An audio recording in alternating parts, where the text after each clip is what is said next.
फिर एक दिमाग में आता है कि जब आप इंटरनेट और चीजें देखेंगे तो इस दिन के खिलाफ बास फतावे इस तरह से नकल किए जाते हैं जिससे लगता है कि ये दिन बिल्कुल अनऑथेंटिक है, नहीं मनाना चाहिए। तासुर ये निकलता है उससे। हो सकता है कि बहुत से लोग इस अंदाज से ना भी बनाते हों बल्कि इल्मी डिस्कशन के तौर पर उसको करना चाहते हों, लेकिन बहरहाल अमूमी तासुर उससे यही निकलता है कि इस तरह से फतावे कोट किए जाते हैं। अच्छा, अब देखिए उन फतावों के अंदर अगर सवाल देखें कि देखिए इतने सारे मराजे से ये सवाल पूछा गया, आयतुल्लाह सैयद अली खामनई से, नासिर मकारिम से, फाजिल लनकरानी से, आयतुल्लाह अराकी से, साफी गुल पायगानी से, क्या सवाल देखिए। सवाल देखिए, बाज लोग आलिम और गैर आलिम इस बात के मुतक़िद हैं कि 9 रबीउल अव्वल से जो कि ईद ज़हरा से मंसूब है 11 रबीउल अव्वल तक इंसान जो चाहे अंजाम दे, वो काम शरन नाजायज हो तब भी गुनाह शुमार नहीं होगा और फरिश्ते उसे नहीं लिखेंगे। बराए मेहरबानी इसका हुक्म बयान फरमाइए। अब आप खुद बताइए कि सारे मराजे की दुनिया के 1000 मराजे के पास भी भेज देंगे तो जवाब वही आएगा जो नीचे लिखा हुआ है कि शरीयत की हराम की हुई चीजें हर जगह, हर मौके और हर वक्त के लिहाज से मखसूस नहीं है कि किसी दिन मखसूस दिन की मुनासबत से भी वो हलाल नहीं होंगी, बल्कि ऐसे मुहर्रमात हर जगह और हर वक्त हराम है। और जो लोग बाज अय्याम में उनको हलाल की निस्बत देते हैं वो कोरा झूठ और बहतान है, और हर वो काम जो बजाते खुद हराम हो या मुसलमानों के दरमियान तफरीके का बाइस हो, शरन गुनाह और अजाब का बाइस है। यानी उन कामों को कहा गया है और इस सोच को कहा गया है कि उस दिन ये सोचकर गुनाह करना, जिसके मुतालिक अभी हमने बात बयान की। इसी तरीके से आयतुल्लाह नासिर मकारिम शिराजी का भी आपके सामने आ रहा है, दीगर मराजे के भी इसी तरह, आयतुल्लाह अराकी, साफिया गुल पायगानी, सब ने सवाल जो किया गया है ना उसके अंदर उसका वही जवाब दिया है कि नहीं, जो हराम है उस दिन भी हराम रहेगा, जो हराम है इस दिन हराम रहेगा। लेकिन इससे तासुर बहरहाल ये निकलता है कि नहीं, इस दिन को नहीं मनाना चाहिए ईद के तौर पर, जो बिल्कुल गलत तासुर, उसमें उस हराम कामों को करना वो मना किया गया है कि आप ये दिन सोचेंगे नहीं आज के दिन जो चाहे करें, नहीं, ये इस बात को मना किया गया और कहा कि नहीं ये बहतान है, ऐसा कुछ नहीं है, जानबूझ के ऐसा नहीं हो सकता। अलबत्ता सहवन हो जाए तो दीगर फतावे में कहा है कि वो उस दिन की फजीलत की वजह से माफ हो सकती हैं चीजें। और बाकायदा मराजे से जब पूछा गया तो उन्होंने भी इस दिन को ईद के तौर पर मनाने को जायज बल्कि पसंदीदा भी करार दिया, और कि भले जायज व मुस्तहसन अस्त। आयतुल्लाह सादिक रूहानी ने भी कहा, एक सादिक शिराजी अलग है, आयतुल्लाह सादिक रूहानी अलग है, बशर्ते अदम इर्तिकाब मुहर्रमी, बस ये कि हराम काम कोई नहीं होना चाहिए। वो तो हर उस खुशी के मौके पर उलमा यही कहते हैं, क्योंकि इसमें बहुत सारे लोग कुछ ऐसे काम भी करने लगते हैं। ईरान के अंदर भी बाज़ौक़ात ऐसा होता है, कुछ अफराद, सारे तो नहीं, हर जगह पे नहीं, उनको रोका जाएगा कि मसलन वो ना गाने और मौसीकी भी और डांस भी और इस तरह की चीज़ें शुरू कर देते हैं, लेकिन वो तो हर खुशी के मौके से ही मंसूब है कि ये सब इन मुनासबतों से लोग इस किस्म के इर्तिकाब करते हैं गुनाहों का, तो उनको रोका जाएगा, ना कि हम इस दिन को ही मनाना बंद कर दें क्योंकि इसमें ये फला फला गुनाह होते हैं, लिहाजा मुनासिब नहीं है कि इस दिन मनाया जाए और उसको आहिस्ता आहिस्ता तर्क कर दिए। नहीं, हम उन गैर शरई बातों को मना करेंगे। तो इसी तरह से आयतुल्लाह गुरगानी, उनका भी फतवा यही कि बहरहाल कि ये इस दिन खुशी मनाना, यानी काफ़ी इसमें सिफारिश की गई है कि ये 9 रबीउल अव्वल के दिन खुशी का दिन है। तो बस ये है कि इसमें जो देखिए इसी तरह आयतुल्लाह साफी गुल पायगानी ने भी, उन्होंने तो बल्कि बाकायदा इसका बरनामा भी दिया है कि इस दिन को कैसे मनाना चाहिए, कि इस दिन फ़ज़ाइल का जिक्र करना चाहिए, मनाक़िब अहले बैत बयान होने चाहिए, मारिफ और तालीमात और हिदायत का जो बयान है वो इस दौरान होना चाहिए, और इन हमारे जो ये हस्तियाँ हैं इनकी हक़ानियत के दलाइल पेश किए जाएँ, और दुश्मनाने जो अहले बैत हैं अखबार और अहादीस और तारीख़ सहिया से उनके ऊपर एतराज़ किया जाए, यानी जिसको हम यौम तबर्रा इसी लिहाज से कहते हैं कि हम उनके नकाइस, लेकिन इल्मी तौर पर, ना कि किसी फ़िरक़ा फसाद के लिए। तो उलमा ने इस बात को इस लिहाज से बाकायदा लिखा है। यही वजह है कि जो जितने भी फतावे पेश किए जाते हैं, चाहे रहबर मौज़म के हों, आयतुल्लाह बहजत के हों, कि इस अंदाज से बहुत से लोग किसी शख्सियत का मसलन पेट फाड़ने वाला वाक़या, कुछ दुश्मनान के नाम मसलन जानवरों के ऊपर लिखकर उसको मारने का वाक़या, इस तरह की कुछ फसाद अंगेज़ बातें कि जिससे माशरे के अंदर एक खलफशार बर्पा हो जाए और तफरक़ा पैदा हो जाए, कितना ज़्यादा फूंक फूंक के कदम रखने की ज़रूरत है, और उसके अंदर इस किस्म की बातें करके कि मोमिनीन की जान उससे जाए, लोग खतरे में आ जाएं, मुसलमानों में इंतशार फैले, इसको सब ने यकीनन मना किया है और ये काम हरगिज़ नहीं करने चाहिए। और इस बात को फैलाना चाहिए कि महाराजे ने खसूसियत के साथ इन तमाम चीज़ों को मना किया, वरना महाफिल मुनक़िद करना, तकारीर करना, फ़ज़ाइल की बातें बयान करना, मारिफ की बातें बयान करना, इसको किसी मुज्तहिद ने आज तक मना नहीं किया। सब ने बल्कि इसकी ताकीद ही की है कि इस दिन को खुशी के तौर पर मनाया जाए। लेकिन कुछ इस किस्म की बातों के फतावे लेकर और लोगों को डिस्करेज किया जाए कि इस दिन वो खुशी के दिन के तौर पर इसको ना मनाएं,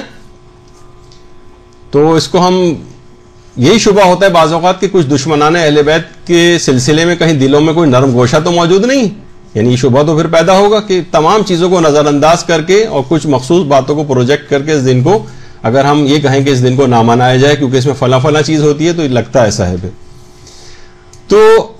कि देखिए कितनी, जैसे भी इससे पहले हम बात कर रहे थे कि शादी की तकरीब होती है, कि हम ये तो नहीं कहेंगे शादी की तकरीब, जैसे एक दफ़ा हमने पहले भी कहा था कि इसको शब गुनाह कबीरा करार देना चाहिए।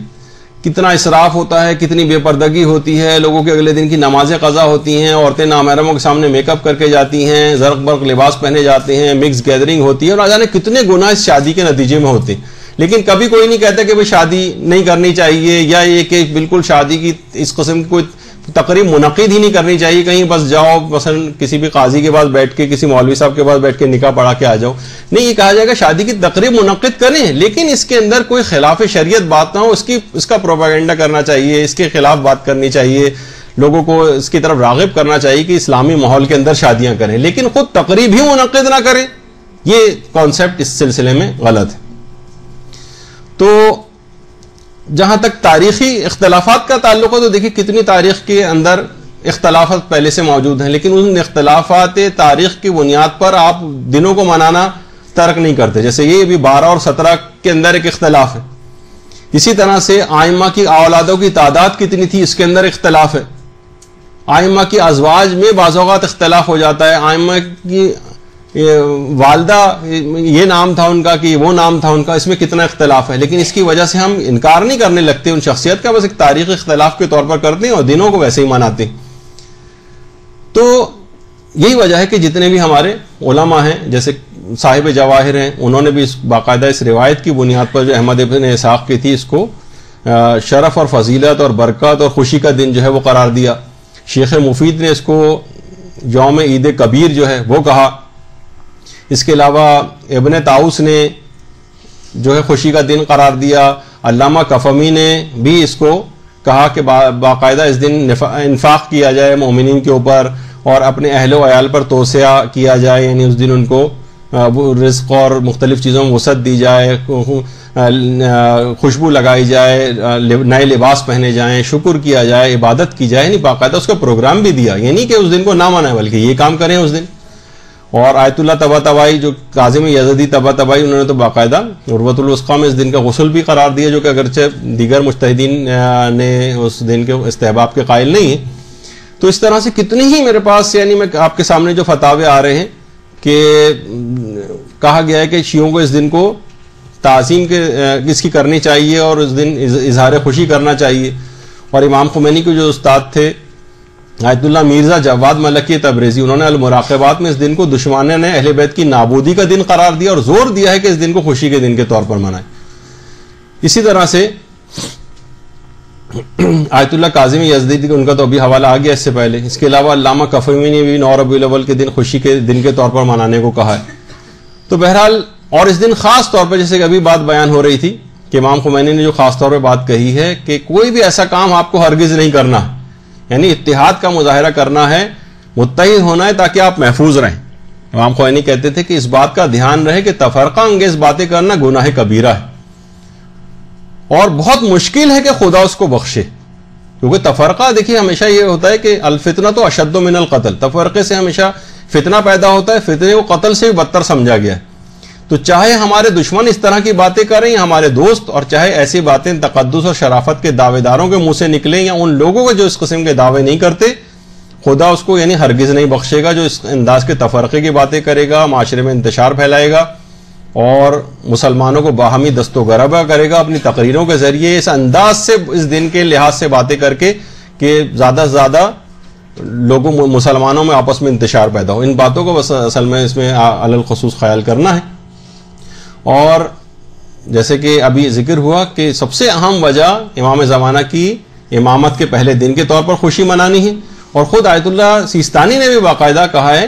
कि अगर तफरक़े का बायस नहीं बन रहा है तो ईद ज़हरा मनाने के अंदर कोई इश्काल नहीं है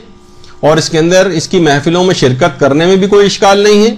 लेकिन अगर इस किस्म की मजालिस इस नियत से अगर बर्पा कोई कर रहा है कि लड़ाई झगड़ा, कत्ल गारत गरी, तफरका मुसलमानों में ईजाद करना मकसद है, जैसे कि अक्सर जगहों के ऊपर देखने में आता है, तो फिर इस किस्म की मजालिस और उन्हें शिरकत करना जायज़ नहीं होगा। लेकिन वो दूसरा उन्वान सानवी के तौर पर हुक्म है कि इस किस्म के कोई तफरका अंगेज काम नहीं किए जाएं, लेकिन दिन को खुशी के दिन के तौर पर मनाना और इसमें कोई इश्काल नहीं है, उसमें शिरकत करने में भी इनके प्रोग्रामों में कोई इश्काल नहीं है। और आयतुल्लाह जवाद शेख जवाद तबरेज़ी ने तो बाकायदा कहा कि हर हाल में ये दिन शियों के लिए आमतौर पर और अहले बैत के लिए खास तौर पर खुशी का दिन है, तो इसको जरूर मनाना चाहिए। और आयतुल्लाह साफ़ी गुलपागानी तो बाकायदा पैगाम भी इस सिलसिले में जारी करते हैं। और अलबत्ता रहबर मुअज़्ज़म और दीगर लोगों ने इस दिन जो खुराफात होती हैं इसके मुतालिक ज़रूर बातें कही कि उन खुराफात से अपने आप को बचाएं। और सिर्फ यहाँ नहीं, ईरान के अंदर भी वो खुराफात हैं, तो उस दिन से अपने आप को उन खुराफात से अपने आप को बचाना है और उसी के सिलसिले में इस तरह से इस दिन को मनाना है कि इस दिन में कोई हुक्म शरीयत की मुखालफत ना हो। और आखिर में बस ये बात आपकी खिदमत में अर्ज कर दी जाए, जो शेर भी है कि 72 दिनों तक उनके मसाइब पे रोए हैं, वो खुश हुए तो आज जमाने की ईद है। या रब ना मोमिनों की खुशी को नजर लगे, जहरा के सोगवार घराने की ईद है। अच्छा, अल्लाह